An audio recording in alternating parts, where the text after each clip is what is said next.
संविधान बाबासाहेबांकडे. तर बाबासाहेबांना म्हटलं होतं का जो प्रधानमंत्री होईल त्याला दीक्षा घ्यावं लागेल, तर मी संविधान देतो, नाही तर काढत बसा तुम्ही.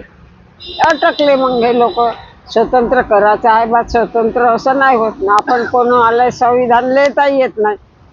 मग तात्पुरता हो म्हणला, पण त्याचा काय प्लॅन होता का हो म्हणायचं आणि 1 जानेवारी येऊ नाही द्यायची, 1 जानेवारी येऊ नाही द्यायची, याच्या आधीच त्याला खतम करायचा बाबासाहेबाला. त्यानं तेच काम केलं. तर बाबासाहेबाला भीती होती, तर बाबासाहेब ये सांगे पेपरले लिहू तर मी अमुक गाडीने येतो. गोड बोल्या होता आमच्या इकडे बी दसरा. आणि बॅलिस्टर खोबरागडे होता, आवडे बाबू होता, आमच्या इटारातले काही लोक होते. ते त्याने असं पत्रात